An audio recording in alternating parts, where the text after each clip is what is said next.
कि हम उड़ीसा के बारे में जानते ही नहीं हैं, हम पढ़ते ही नहीं हैं।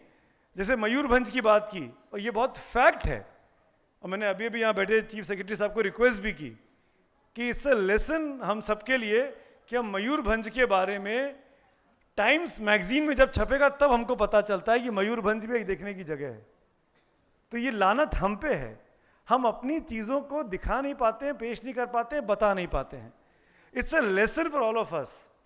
हमारे देश में ऐसी बहुत सी चीज़ें हैं, चाहे हमारे लोग हैं, चाहे हमारा कल्चर है, चाहे हमारे फूड हैबिट्स हैं, चाहे यहाँ रहने वाली संस्कृति, डांस फॉर्म्स जो हैं, फोक सॉन्ग्स, जब दुनिया के लोग उसको पहचानेंगे, जब वो पीठ थपथपाएंगे, जब वो कहेंगे, तब हमको लगता है यार मयूरभंज तो हमको पता होना चाहिए कहाँ है। और अभी भी मैंने यही बात कही जेना साहब को जब मिहिर यहाँ जिक्र कर रहे थे कि मयूरभंज क्यों मशहूर है।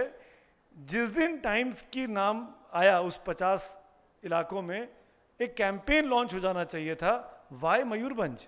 क्या आप मयूरभंज गए हैं? मयूरभंज कहाँ है? मयूरभंज कैसे जाएं तो कहाँ रुकें, जाएं तो क्या खाएं, क्या देखें, कौन आपसे मिलेगा, रास्ते में कौन सी चीज़ें और पड़ती हैं। इट्स पूरा कैंपेन है सरकार के पास, एडमिनिस्ट्रेशन के पास, कि वो मयूरभंज को मार्केट करके, पेश करके, जो काम टाइम्स ने बहुत आसान कर दिया है, हम उस पर रेवेन्यू जनरेट कर सकते हैं, हम एम्प्लॉयमेंट जनरेट कर सकते हैं। और यहाँ बेटी जो युवा आबादी है उस बहुत कुछ काम कर सकती है उस तरीके से। तो मौके को कैसे भुनाना चाहिए, ये हमको सीखना होगा वेस्ट से। अमेरिका में, यूएस में क्या होता है, उनके पास शिक्षा की बहुत कमी है, पर उनको अपने आप को मार्केट करना आता है। They know how to sell their products. हम लोग पीछे रह जाते हैं, हम लोग संकोची स्वभाव के हैं, हम लोग इनहिबिशंस में रहते हैं, नहीं वो क्या सोचेगा। जैसे मैं जब आया, जब मैं वहाँ बैठा था, जब तक ये प्रोग्राम शुरू नहीं हुआ था, तो दोनों मेरे कलीग्स जो अनाउंसमेंट कर रहे थे, मैंने बोला शिशिर बाबू को कि मुझे उड़िया समझ में नहीं आ रही है, जब मेरा नाम ले तो मुझे बता देना, मुझे नहीं पता लग रहा है कि कहाँ क्या चल रहा है।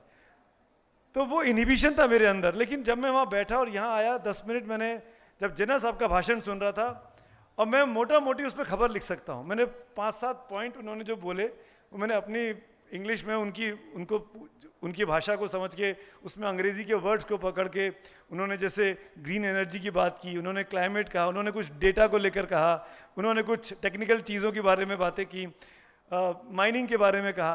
तो मैंने वो चीज़ें पकड़ी, तो वो इनहिबिशन दूर हो गया कि नहीं, मैं, ये भाषा अपनी है, ये लोग अपने हैं, कमी मेरे अंदर है, मैं सीखने की कोशिश नहीं कर रहा था। तो अगर मैं सीखने की कोशिश करूंगा तो ये उत्कल प्रदेश, ये उड़िया प्रदेश, ये ओडिशा, जिसको आप कलिंग कह लीजिए, उत्कल कह लीजिए, जिस नाम से आप चाहे पुकारना चाहें, आपको आज़ादी है।